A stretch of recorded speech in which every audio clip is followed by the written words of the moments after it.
everyone, and welcome to L2BEAT Talk, a series of interviews from L2BEAT where we highlight top L2 projects and try to explore what they really are, what is unique about them, and why should you, your family, and all of your friends become excited about them. I'm here with my colleague Hubert, our social media frontman who you all know from Twitter. Indeed, I'm here, Krzysztof, ready to ask some questions. And today we have the enormous pleasure to talk with Marc Boiron and Ignatius Widjaja. I really hope I'm pronouncing this the right way. And they will tell us all about Katana. Hello, Marc. Hello, Ignatius. Could you just tell us briefly who you are and what is your role in Katana? Sure, I could jump in. Thanks for having us. Really excited for this chat. I'm Marc Boiron. I'm the CEO at Polygon Labs. At Polygon Labs, we incubated with GSR Katana, and so I've also been contributing to Katana to help ensure it is successful. Over to you, Ignatius. Awesome. Yeah, really awesome you guys having us. Ignatius, so I joined Katana running the product side. So yeah, super excited to dive deep into all things Katana. All right, so what we wanted to talk about today is, of course, Katana, but also broader Polygon ag layer ecosystem, since it's, in my opinion, pretty unique with having like two different stacks, something that you don't see with anything else, and also being, as you said many times, chain agnostic. So you welcome all other chains from other stacks to join you. So maybe let's start with just asking what exactly Katana is, right? So all our viewers have some basic context.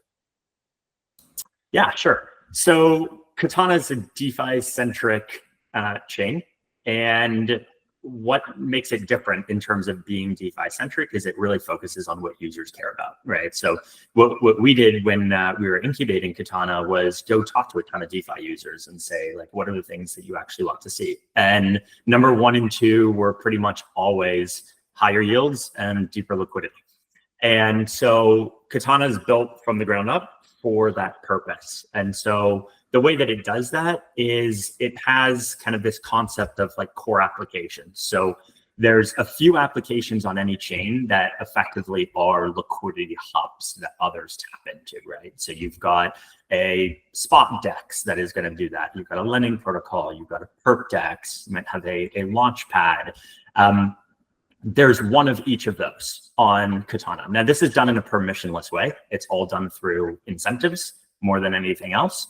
And what that allows for is instead of having, 2 different DEXs that each have $50 million of liquidity, you have one DEX that has $100 million of liquidity. Or theoretically, if it's going to have less than 2 DEXs, then might have 70 million.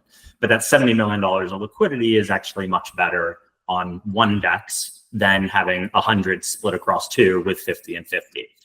The same concept is true with assets. You actually don't see as many stable coins or as many different versions of like wrapped BTC on Katana because then you're just splitting liquidity. So everything is really focused on deepening liquidity. And then the second part is these higher yields. This is done through a protocol called Vault Bridge that Polygon developed, with the idea being that deposits of certain assets, is primarily USDC, USDT, BTC, and ETH, are deposited into the Vault Bridge protocol, which effectively deposits them into underlying morpho vaults on Ethereum. Those assets get lent out.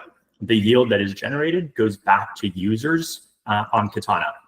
But most importantly, when that yield goes back to users in Katana, it only goes back to users of those core applications, incentivizing people to use those core applications and not competitors of them. Now that flows through up to anything built on top of them, but deepens the liquidity through them. And so you end up in a spot where you actually earn higher yields on Katana because you earn some L1 yield in addition to earning the underlying L2 yield of the protocols that you're using. So that's like the core construct of how we provide like deeper liquidity and higher yields on Katana, which ends up really turning out to result in like deeper, like more meaningful TVL, right? So we don't look at TVL statically.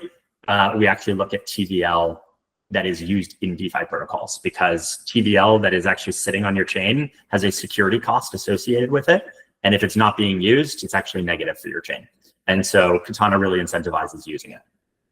And like this whole approach of like cherry picking some protocols, super interesting. And I would like to dig deeper into that. Like, how do you think about those fundamental protocols? Which are fundamental protocols, and which are those that you would want others to build on top of them? And what is your strategy here? Like, how do you choose them? Yeah.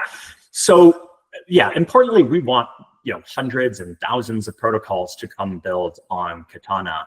The ones that we view as core, where we don't want competitors, are those that aggregate liquidity, right? So there's only a few types of protocols that are really the ones that hold all the liquidity, and every other application is just tapping into that liquidity, right? And so that's why when we think of like a spot DEX, we're looking at okay, that's going to hold a lot of liquidity. Others will build on top of it. That ends up being something that ends up being like very important. And if you have less liquidity in the spot DEX, then it's actually a less desirable product.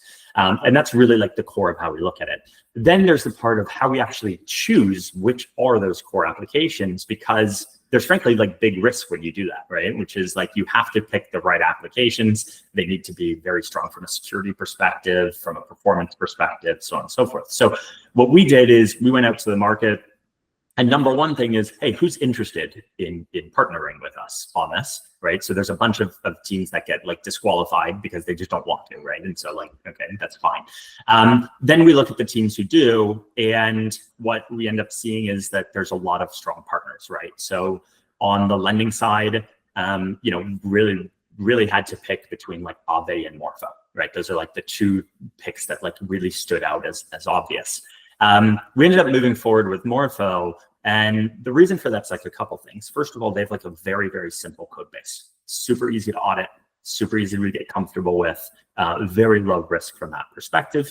Aave's been around for a long time, right? So it's not like Aave's like unsecure, but there's definitely like more risk associated with Aave than with Morpho, given just the difference in code base and ability to audit it. Second is Morpho's design is like much better when you really think of like from our perspective of where the space is going to go. So like its potential for growth when it comes to working with fintechs and others who really want to control their infrastructure.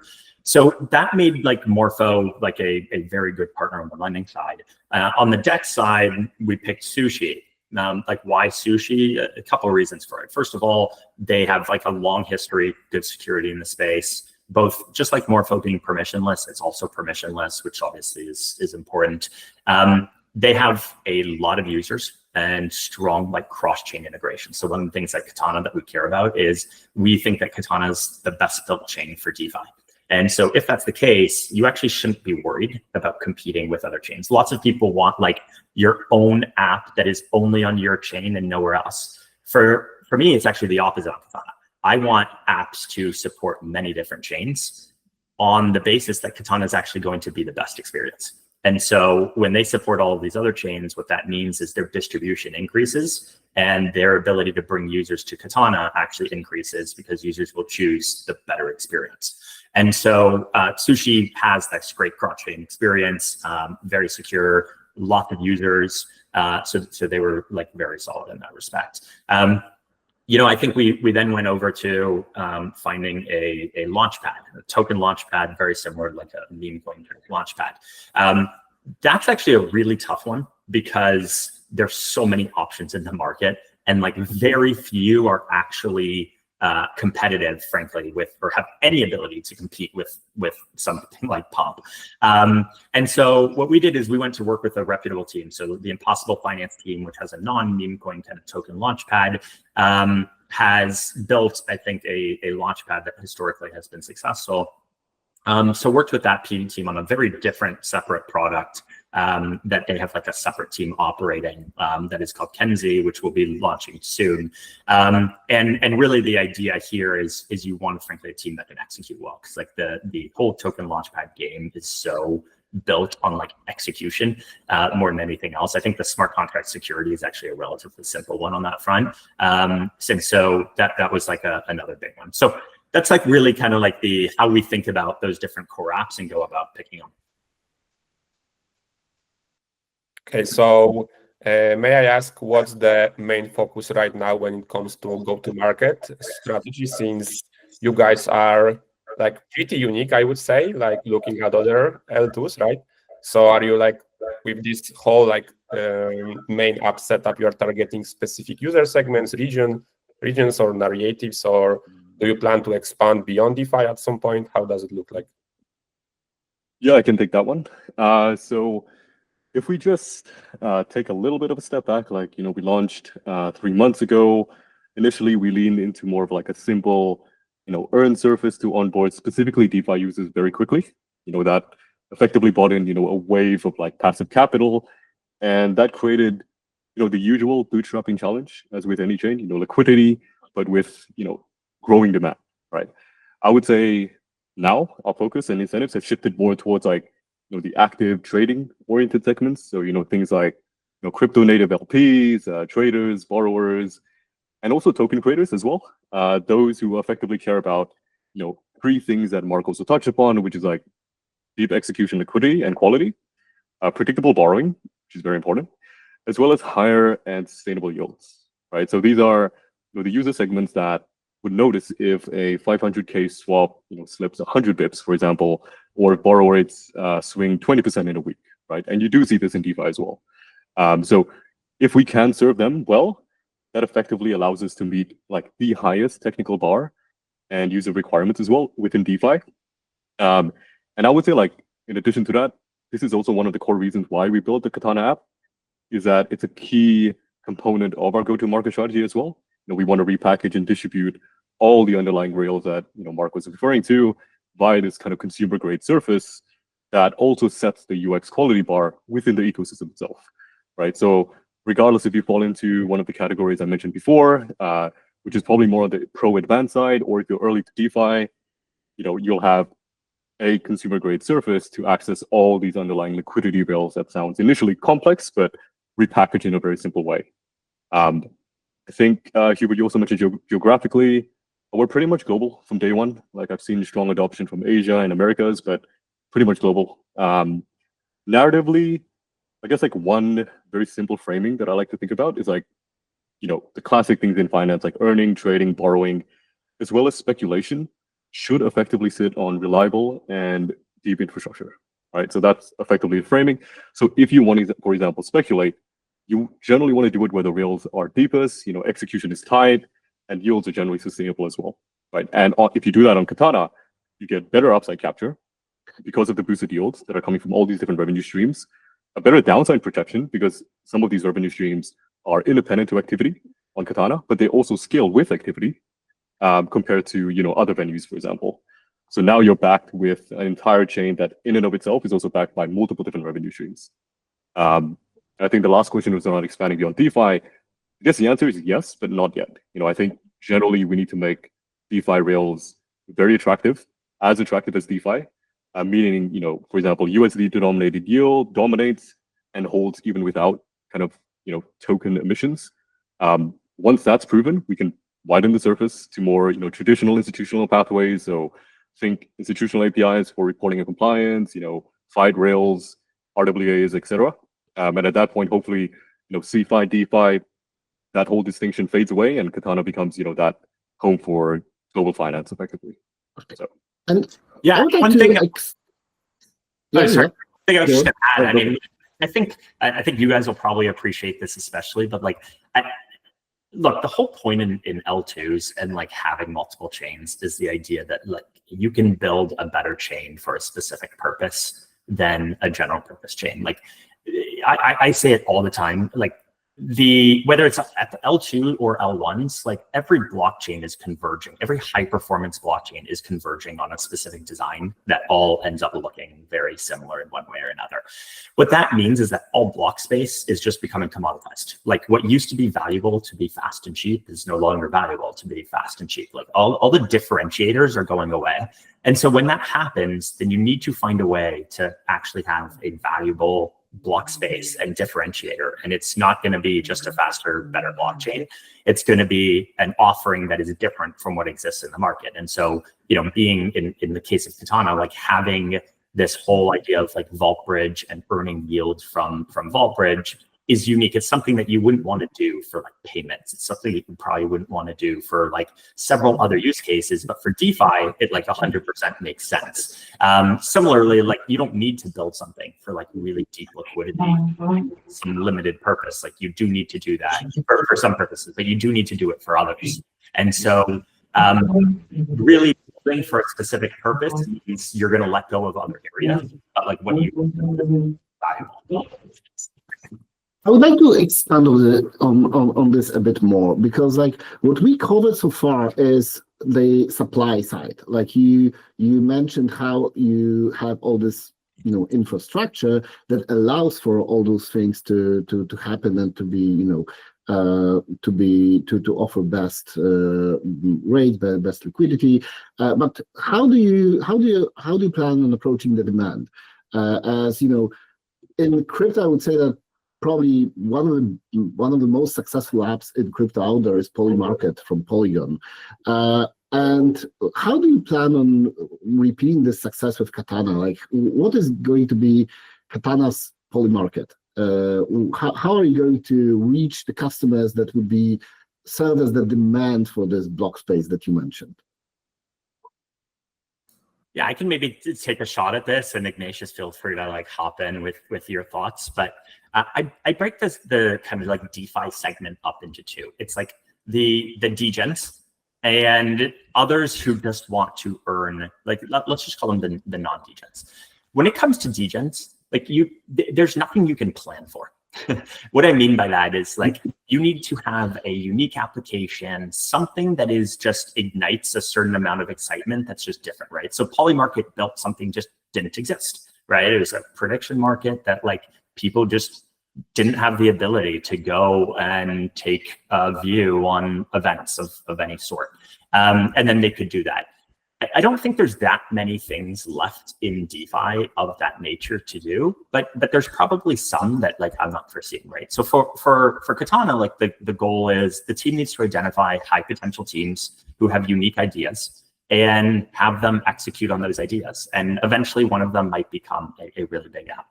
I'll call that like the kind of like moonshot attempt at like doing something big that like, it's kind of like the VC outcome. Like maybe you hit something, maybe you don't. The other side of Katana is what I'll consider like normies. And what I mean by that is when you actually listen to like what Katana offers, it offers higher yield and better liquidity. The thing is, crypto people don't care to earn 3% more yield than they would earn somewhere else, which is basically what Katana, like you're gonna get like real yields in a sustainable way of like 2 to 5% more on Katana than you would get anywhere else. And in crypto, people are like, I don't care. But if you bring that to normies, you bring that into a fintech app and you're like, hey, you're not earning 5%, you're actually earning 8% or 9% in like real yield. That's like a massive differentiator. And so that to me is like where Katana actually has control over the outcome. Like it can actually execute on the strategy, create higher yields. And then what happens is you get fintechs and other institutions that see that and they say, I want to offer that to my users. It'll also be offered directly in the Katana app. And that's going to allow for them to actually just bring in a boatload of TVL that ends up creating a bunch of revenue for the chain. And so that to me is like the more like confident, controlled approach. And then the last thing I'll say is I do think there's an opportunity to make the user experience much better than currently exists and much more gamified. So when I look at like any fintech app right now, they're all boring. And even like the crypto fintech stuff is all boring. They like claim they like gamify things, but like when you look at the gamification, it's like they throw out like ribbons on the screen when you trade or something like that, or like that's not gamified. Like go look at like gaming and go look at what gamified actually looks like. Like gaming knows what that looks like. And I don't see there's any reason not to bring that into the crypto world in a way that's going to make it a lot more exciting and a lot stickier for users. So let me follow up on this about like, so, okay, I get it. And now how are you going to measure whether your approach is successful or not? Like what metrics are important for you? Like how are you going to check whether you are going in the right direction or not? And, you know, how do you assess whether you need to change course? Yeah, I think one thing I will add in the previous question as well is like, it's one of those things where, you know, the saying of like, we focus on infrastructure, and I would even group liquidity as part of infrastructure as well, and leave all the experimentation, the gamification that Mark mentioned as well.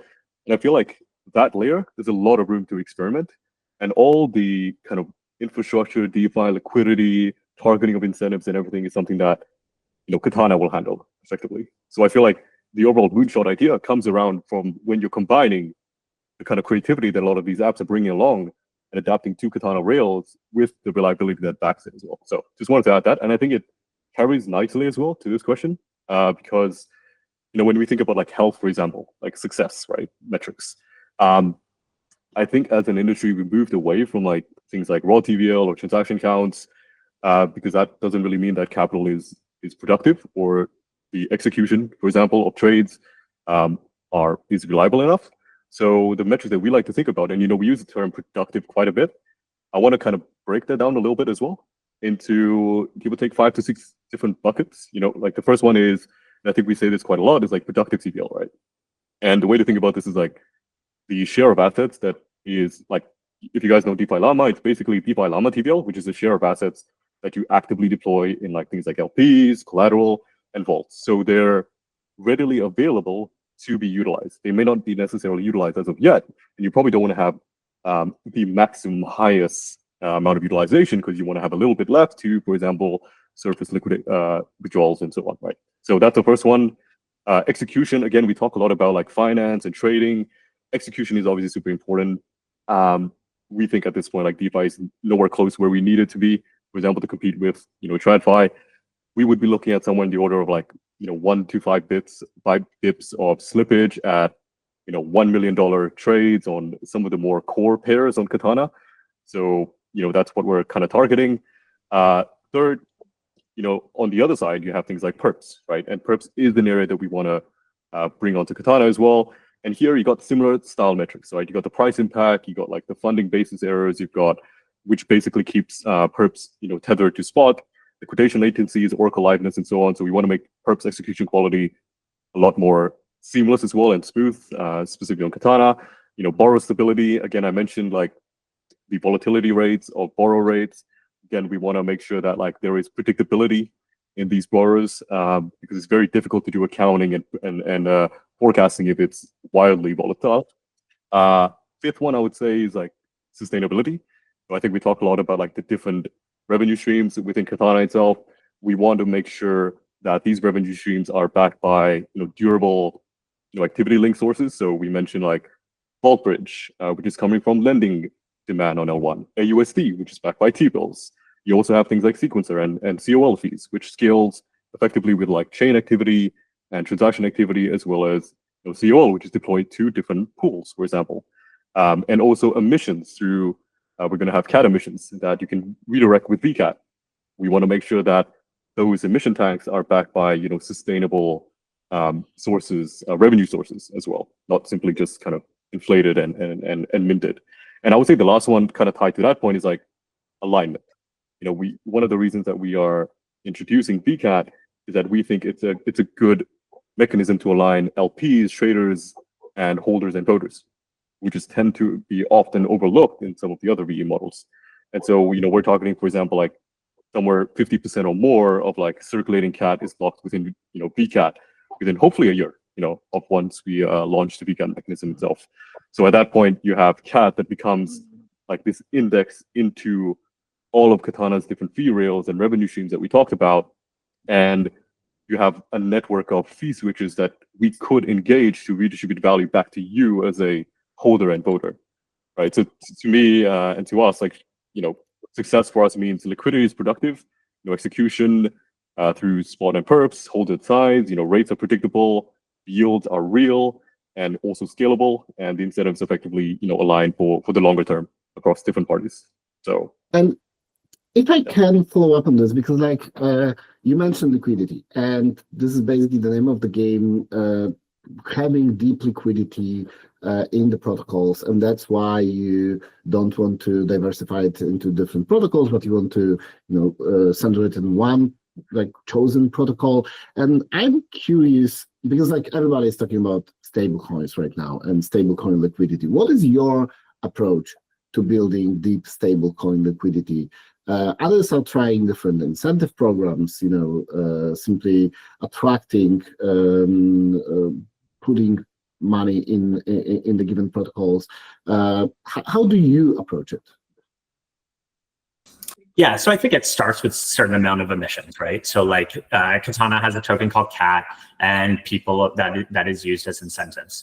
The thing is that's not sustainable, right? And so at a certain point in time, those incentives like go away, and people are looking for higher yields, and they're not able to receive that yield.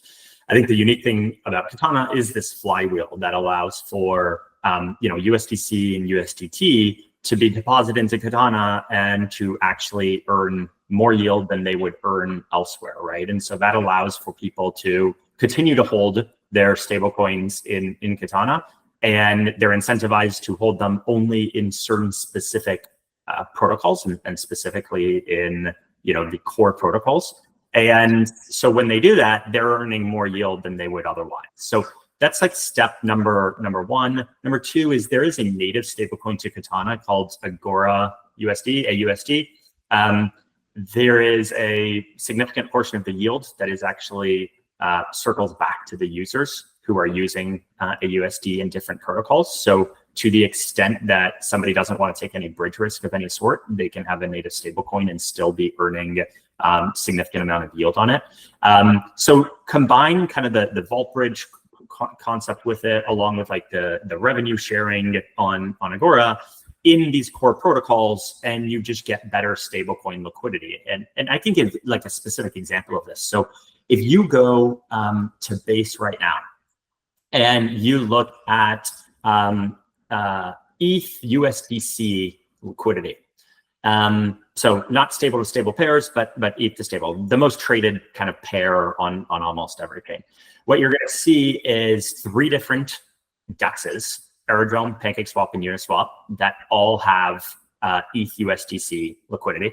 And what you're going to see is that liquidity is split with about 55, somewhere around like 45% being in Aerodrome, around probably 35% or so, maybe 40% being in Uniswap, and the rest being in PancakeSwap.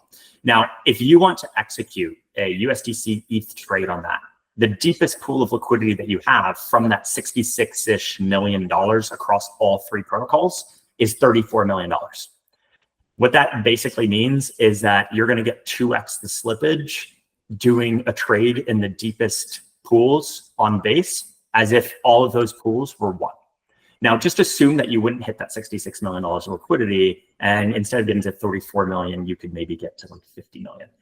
That is still going to be like probably 50%, like a significantly percent less slippage on Katana than you would get on Base. That's ultimately like how you end up getting like the best liquidity, is that concentration. And so that's an example across like ETH USDC. The same example would be true across USDC and USDT, for example. And so that concentration in one protocol and in limited assets is how you get better results. Okay, nice. So I think we talked about liquidity quite a lot already. So maybe let's slowly move towards a bit more technical questions that we prepared. Yeah, so like putting your role in Polygon Labs aside, Mark, why did you guys decided to use OP stack instead of any other for Katana specifically, right? So, and what were the factors that influenced this decision, if we may learn? Yeah, I'll leave that one to Ignatius for the Katana side, but there is a important Polygon side to it that I'll share as well, but I'll leave it to Ignatius first. Yeah, for sure. I mean, look, we chose probably not the most exciting reasons, but like we chose CDK for 3 reasons. Like number one, we wanted, for example, a proven, reliable tech stack, right? That's a given with Ethereum equivalents. That's the first point. 2, we also wanted to work with a solid, reputable RAS provider, which stands for Rollup as a Service Provider, that is able to run said stack as well. And 3rd, network effects. So just kind of unpacking those 3 points a little bit more as well. When I talk about Ethereum equivalents, with the OPGEF stack that we have today, just tooling, infrastructure, effectively just works. Contracts you can deploy as is. You deploy to another EVM chain. If you have a DevOps team, you don't have to relearn new quirks. The cost of migration is effectively close to 0 as well. So now you can iterate faster on, Katana's custom liquidity mechanics, plug into our gauges, for example, in the future, rather than kind of like fighting infrastructure incompatibilities, right? So that's the first one. The second one, and I hear this a lot from our engineering lead as well, effectively ops upgrades that are handled by Conduit, which is the RAS provider that we work with. Effectively, they do such a great job that we don't even know when it's happening sometimes. So again, working with a solid, reputable RAS provider for support is extremely important to us. So we can, again, focus on the more Katana-specific things. And I would say the last one, which is also like very important in the long term, which is like network effects via specifically AgLayer, right? With the capability security that comes with it as well. And so to me, like this is the multiplier, right? When you have more and more CDK chains connecting to AgLayer, you have more interoperability, you have more shared liquidity through the shared bridge itself. And this is when you can start to get more network effects, right? Collateral mobility, when you're settling and rebalancing across different chains, is a lot lower and a lot smoother. Like time-wise, is a lot lower and a lot smoother. You get a lot more order flow again across different AgLayer chains, and hopefully better execution quality as well across the whole ecosystem. And last thing I would say is like AgLayer also allows optimistic rollup, CK chains, and even non-EVM environments. So that just gives us like the diversity to again plug into and have those chains leverage Katana as like the liquidity rail as well. So yeah, those are kind of 3.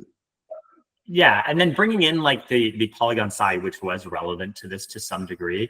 So like one choice that we could have made was just to use CDK Aragon, which existed at the time, and have Gateway, which is like a really strong RAS provider, run it. And we would have gotten all the benefits actually that Ignatius just mentioned. The nice thing on why we ended up kind of choosing to go with CDK OP stack was that it did 2 things. First of all, it brought a new RAS provider into the ecosystem.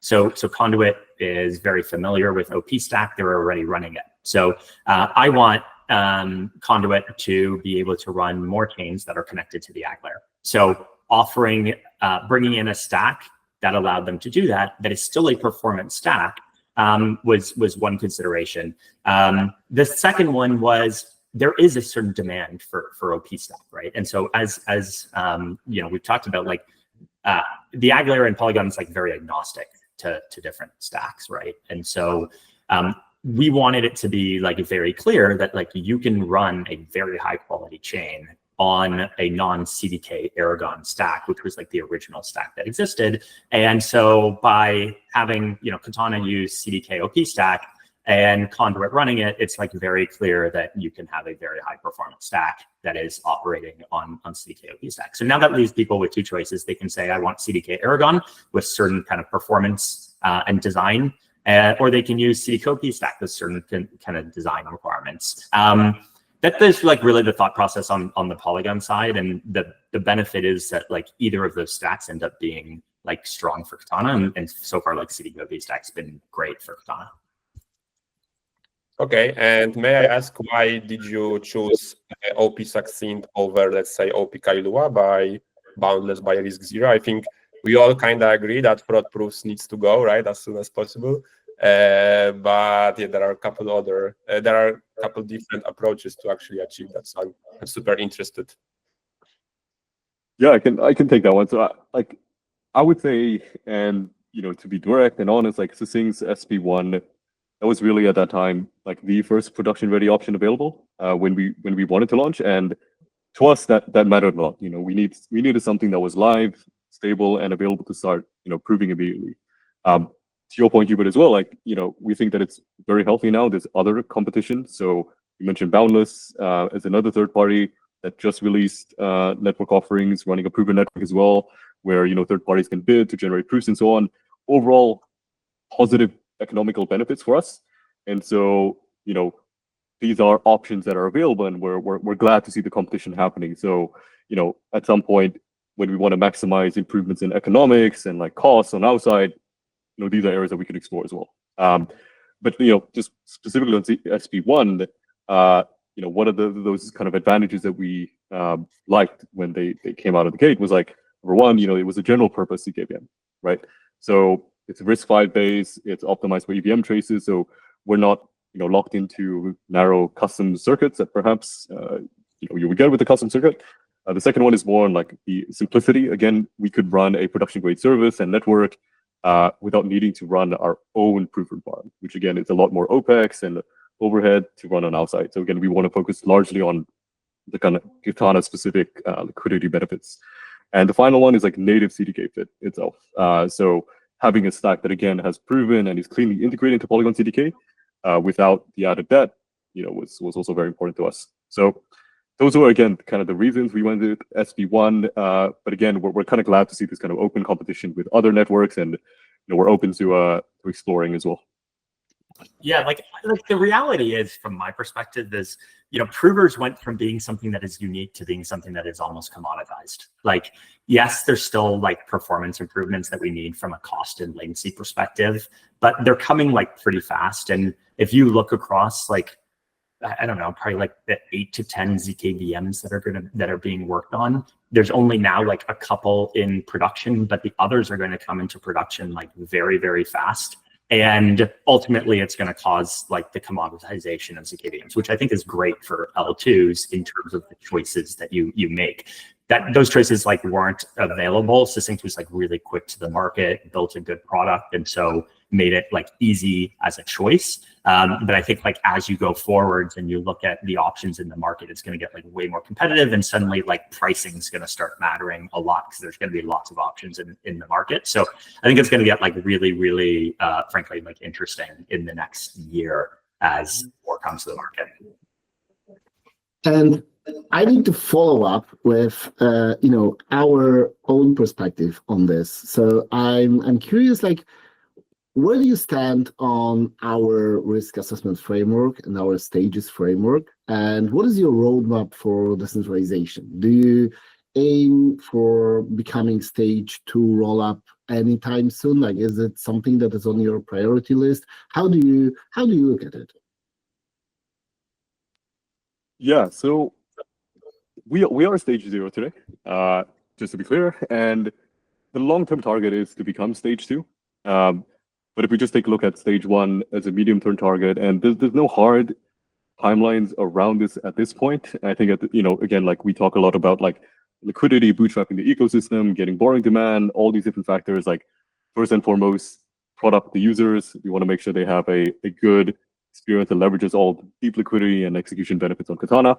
But that said, like the stage 1 provides a much more solid foundation, and hardening censorship resistance pathways as well. So there are 3 ongoing tracks that we are progressing at the moment to get to stage 1. So the first one is governance hardening.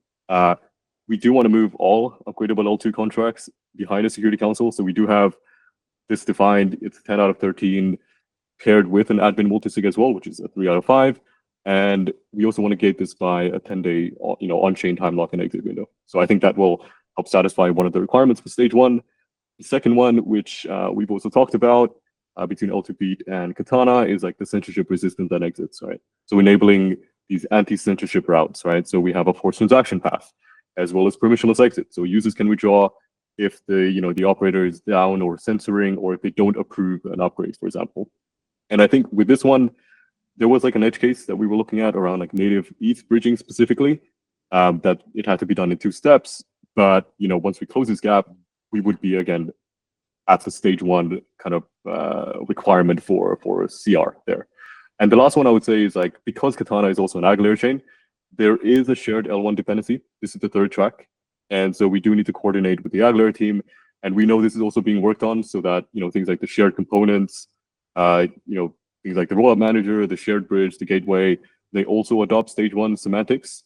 So until the ag layer adopts the stage 1 requirements, we're basically also dependent on that. So that's like on the path towards stage 1. Stage 2 is still the long-term North Star. But again, like we are at this point really just focusing on building up the ecosystem, and then progressively at the same time in parallel, kind of working towards stage 1, and then ultimately stage 2. And the goal is that like we can publish, some milestone checklists that we can map it to the L2BEAT criteria. So the community can verify progress independently as well. So that's kind of high-level summary of our roadmap. Yeah, Ignatius, I love that summary. Very clear. I think there's like a couple things that I'll add is, first is, look, I look at everything from like a user's perspective. That's the thing that I ultimately care about. And I think security is a really unique one because it is something that users don't ask for, but you need to care about anyway. And so the question is like, how do you prioritize those things? And I think that there's like a very clear benefit from the public perception perspective for stage 1. And why I say that is because, first of all, not every team that manages multi-sigs manages them the same way. I think there's like completely different standards on how like Polygon, for example, historically, and Katana team now like has managed multi-sigs compared to most other teams. It's like a night and day difference, like the use of nested multi-sigs and things like that, that like most teams like just don't even consider. And so that's like one kind of aspect is what's going to make like a user difference. And I think the answer is nothing is going to make a user difference here, but you still need to deliver that security guarantee, which is why I think going to stage 1 to me is like a high priority from that perspective. And I think the 3 clear elements are literally all things that are in progress. So I don't get worried about that too much. I think stage 2 is slightly trickier, and one that I think once you get to stage 1, like I think getting from like stage 0 to stage 1 should be high priority. I think getting stage 1 to stage 2 needs to be a priority, but like I would actually put like the user experience before going to stage, which is not what like you guys love hearing, but like that's like the reality for me. It's like you can put stage 1 over user experience relative to stage 0. I don't think you can put stage 2 over user experience. And so I think there's going to be like a time and place, honestly, where stage 2 makes sense. Are we going to be working full speed ahead to get to stage 2 the way we are with stage 1? No, honestly, we're probably not. Do we want to end up being stage 2? Like, yeah, I think there's obvious like value to ending up being stage 2. That's absolutely fair, and I will take this. However, can I get at least some kind of ETA from you, like when stage 1? More or less. I mean, yeah, the stage 1 part is the only reason it's tricky. Like, I would actually give a very firm ETA. Like, forced transactions, I think, is it on testnet already, Ignatius? I think it might even be. Like, the forced transactions part, we're very far along on. That's not too hard. The security council on the Katana side, like, not too hard either. Those are the things that are like fully in control on like the Katana side. In fairness, there's like a Polygon side of it as well, which is like the ag layer side of it. I can't honestly remember timing off the top of my head on like the ag layer side of it, but it is something that I know the team's like working on. Like I checked in probably like a month ago on it, and it's being worked on. We just need to frankly like get the right people involved with it. So I don't want to give, because the ag layer component, I don't want to give like timing, but I don't know, sometime in the next 6 months with like almost certainty. I don't want to say, I'm giving myself a lot of breathing room on that, but yeah, let's just say sometime in the next 6 months. Okay, fair. Yeah, great. I personally can't wait for the stage 1 for Katana, and I'm gonna push for it on Twitter. So be ready for that. You will. Yeah, so I think we are slowly getting to one of the most important questions.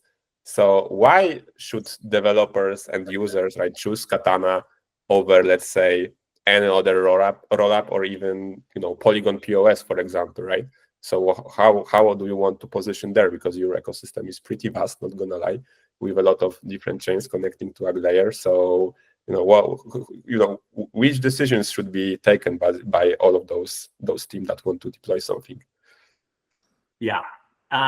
If you want an amazing payments experience and RWA experience, then go to Polygon. You're going to get a fantastic experience on Polygon POS.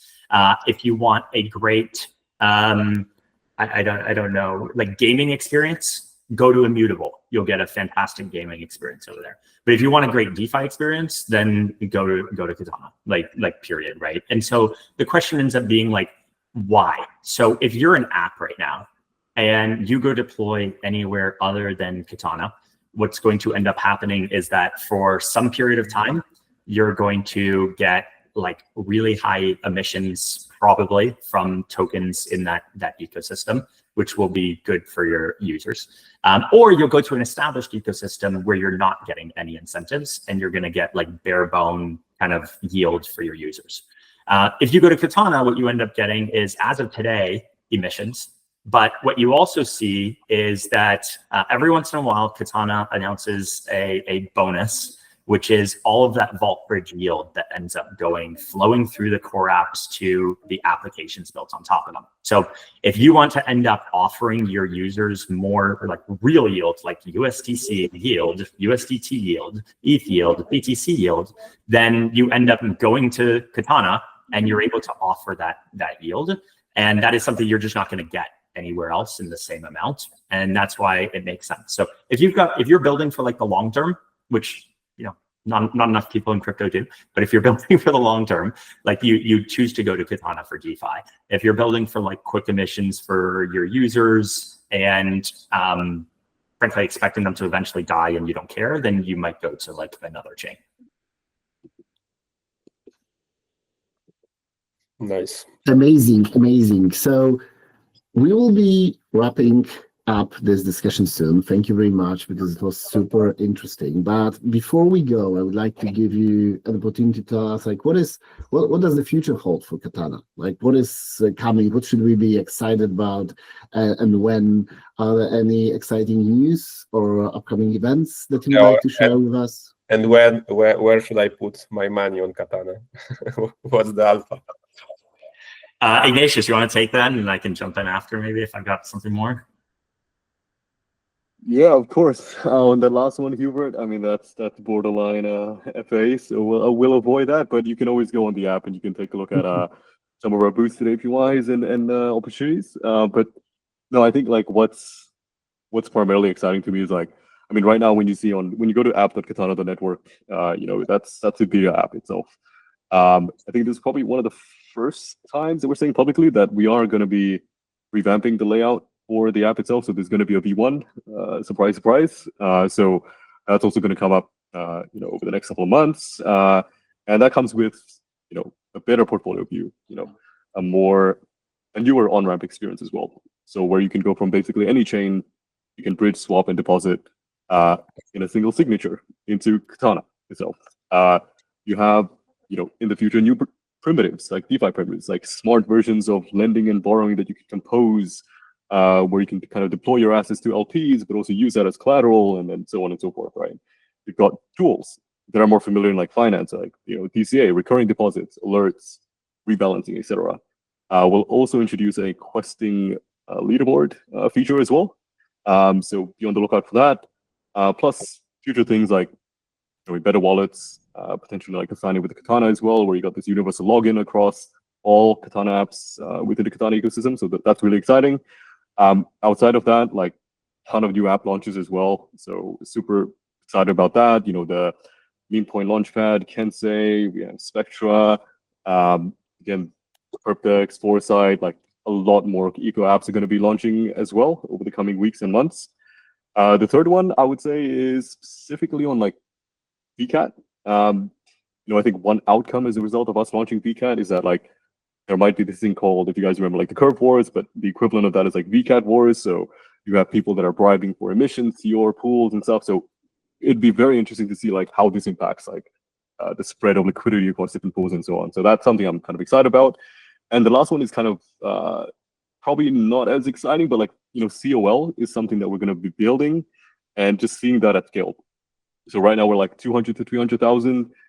We want to make sure that we have like this permanent protocol depth that could protect us and act as a backstop in the case of a bear market, but also act as like really strong depth so that execution quality is a lot better and so on. So yeah, I would say those are, not 3 things, but 4 things I'm excited about. What about you, Mark?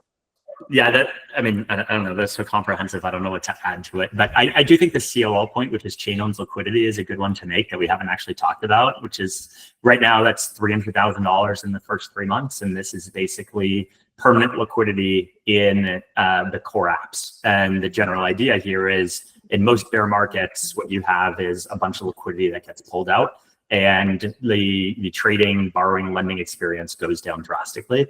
The idea here is if we build a floor of liquidity, then as some of that liquidity gets pulled out, the user experience doesn't deteriorate in the same way. And so it's basically ends up kind of increasing the user experience. So I think that's cool. But yeah, like generally for me, like the biggest one is the revamp of the app and building in more than just earning. Right now it's earning, which means a lot of passive users that are earning solid yields, but users want to do more than that. And so bringing kind of a more complete experience to them is the thing that I'm like super excited about. Amazing.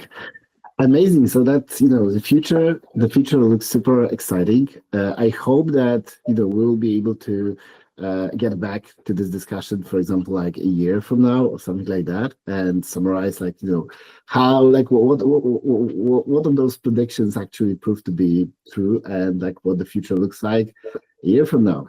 Thank you very much for joining us in this discussion. It was a real pleasure.